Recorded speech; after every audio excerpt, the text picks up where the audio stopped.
The aroma of freshly brewed espresso mingled with the buttery scent of pastries, creating a comforting haze inside Maple Grove Cafe.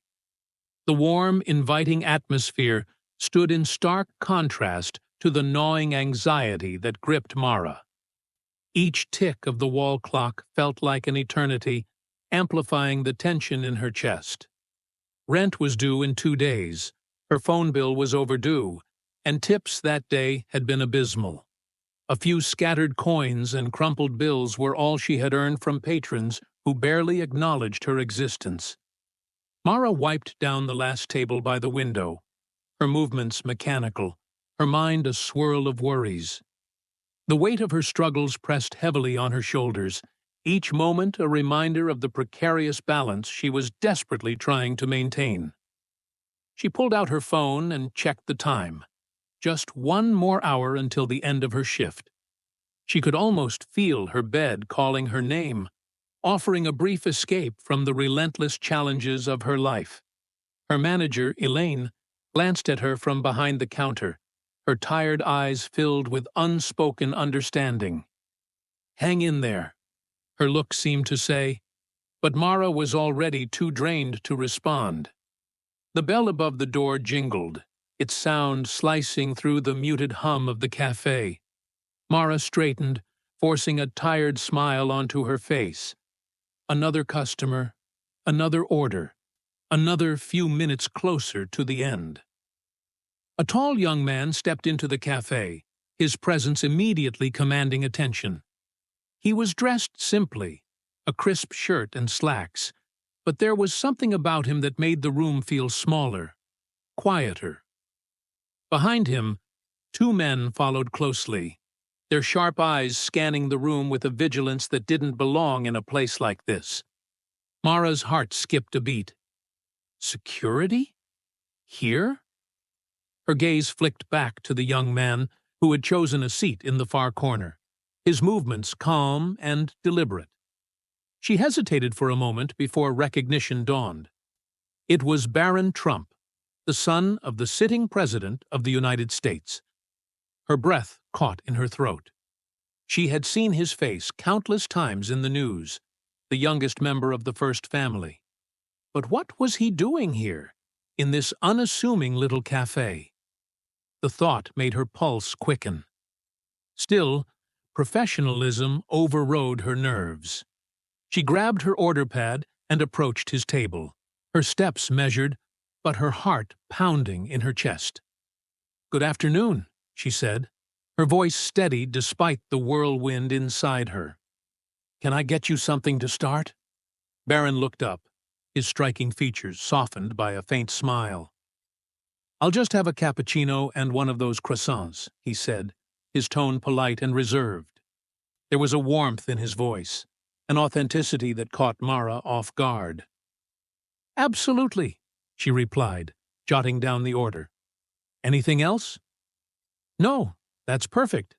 Thank you," he said, his smile lingering for a moment before he returned his gaze to the window. Mara nodded and turned back to the counter, clutching the order pad like a lifeline. Her mind raced as she prepared his coffee, trying to reconcile the ordinary act of serving a customer with the extraordinary reality of who he was. As the steam from the cappuccino machine hissed, Mara stole a glance toward his table. He sat quietly, his posture relaxed but purposeful. Unlike most patrons, he wasn't glued to a phone or laptop. Instead, he seemed lost in thought, his eyes fixed on the bustling street outside. There was a calmness about him, a stillness that felt almost out of place in her chaotic world. Balancing the tray carefully, Mara approached his table, placing the cappuccino and croissant in front of him. "Here you go," she said, her voice softer now, almost reverent. Barron looked up and offered another faint smile. "Thank you." "You're welcome. Let me know if you need anything else," she replied, her tone polite, but tinged with a nervous energy she couldn't quite shake. As she turned to walk away, she felt his gaze linger on her. Curious, but not invasive. It sent a ripple of unease and intrigue through her heart fluttering despite herself. The minutes stretched on, and Mara busied herself with clearing tables and refilling sugar containers. But no matter how much she tried to distract herself, her thoughts kept drifting back to him. Something about his presence felt significant, though she couldn't quite explain why. Out of the corner of her eye, Mara saw Barron pull a pen from his pocket and lean over the receipt. He scribbled something quickly, his movements deliberate but unassuming. Then he folded the paper neatly and tucked it beneath his empty coffee cup. Gathering his phone and coat, he stood and made his way to the door, his security trailing behind. "Thank you for coming," Mara called out, her voice barely above a whisper. Barron turned slightly, his expression soft.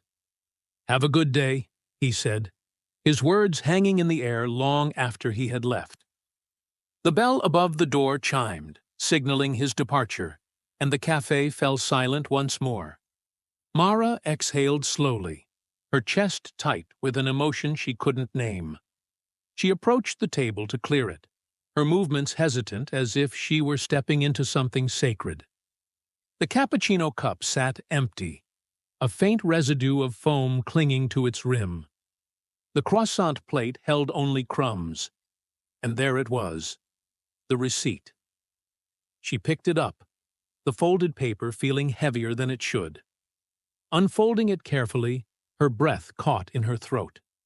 Beneath the total was a tip, an amount so large it made her knees weaken. But it wasn't just the money. Above it, written in elegant handwriting, was a note. "Your dedication and compassion inspire others. My family has faced similar struggles. Stay hopeful. Brighter days await." Mara's hands trembled as she read the words again, her vision blurring as tears welled in her eyes.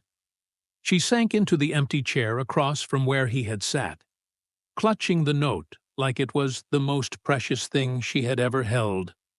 The words, the empathy they carried, pierced through the walls she had built around herself. For the first time in months, she felt seen.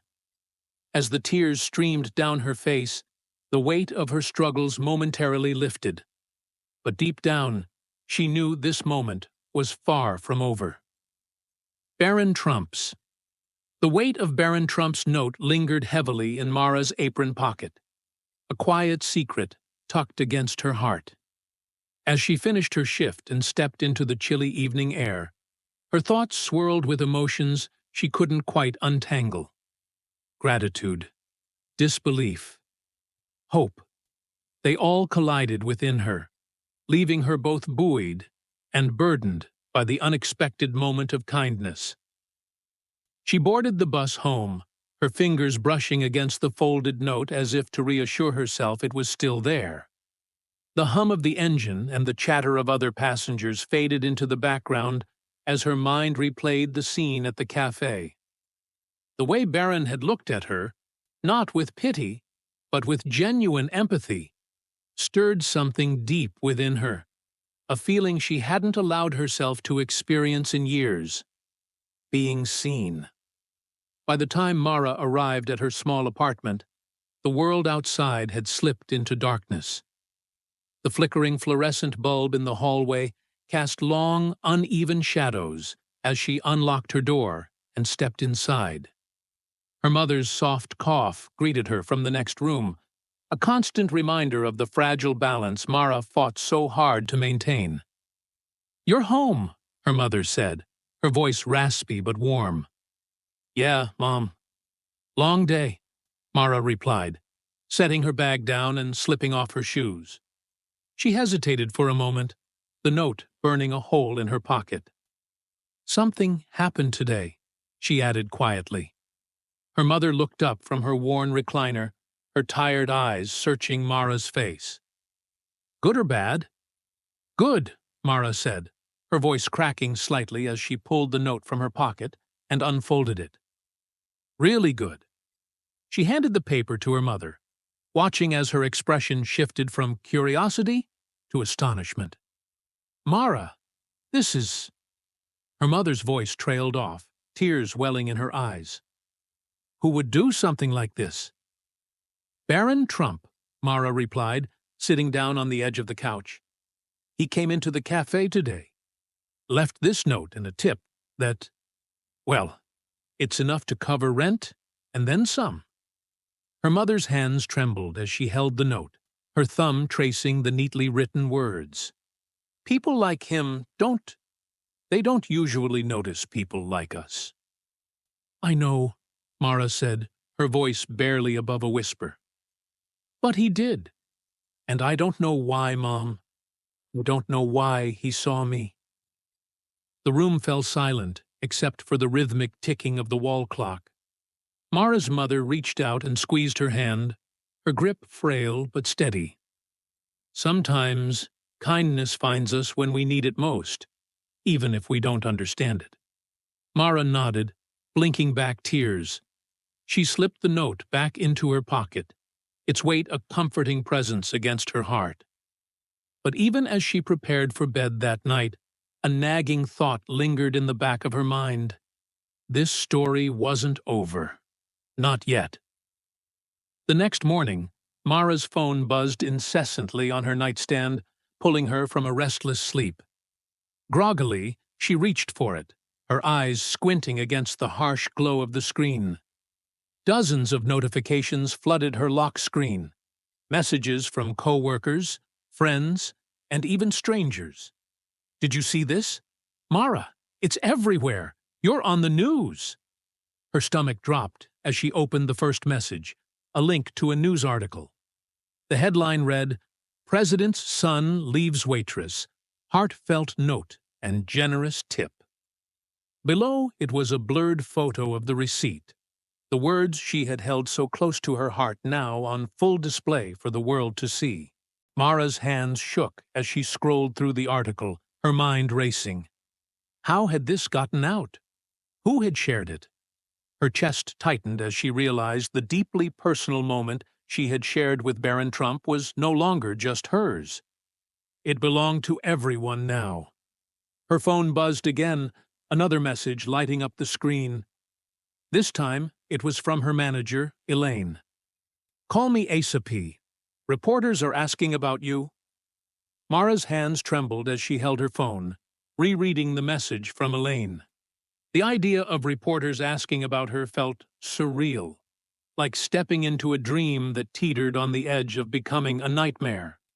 She took a deep breath and dialed her manager's number, her thumb hovering over the call button for a moment before pressing it. "Elaine?" Mara's voice wavered as soon as the line connected. "Finally! Mara, what's going on?" Elaine's voice was laced with concern. "Your story is everywhere. There's a news crew camped outside the cafe. They're asking for a comment." Mara's stomach churned. "A comment? About what?" "About the note, the tip, everything.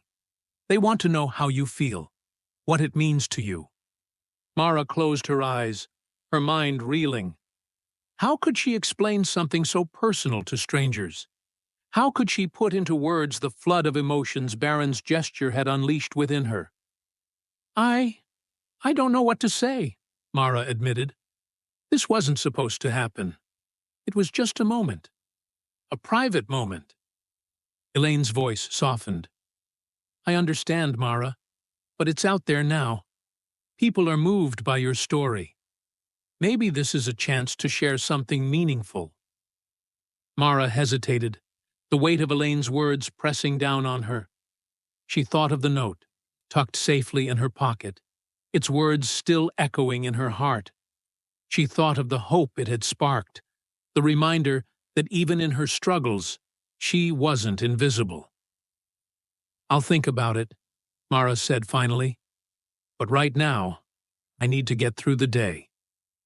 When Mara arrived at the cafe, the sight of cameras and reporters made her heart race. She ducked through the back entrance, avoiding the crowd gathered at the front. Inside, her co-workers greeted her with a mix of awe and curiosity. "You're famous now," one of them teased. "The whole world wants to hear your story." Mara forced a smile, her nerves fraying at the edges. "I'm just a waitress," she muttered. "I don't have a story." But deep down, she knew that wasn't true. She had a story, one that had been thrust into the spotlight without her consent. And as the day wore on, the weight of that truth became harder to ignore. Customers whispered about her, their gazes lingering a moment too long. Reporters knocked on the windows, their cameras trained on her every move. By the time her shift ended, Mara felt like she was suffocating under the attention. She slipped out the back again, her steps hurried as she made her way home. But the questions followed her, their voices echoing in her mind. Who was Mara? What did this mean to her? How had Barron Trump's simple act of kindness changed her life?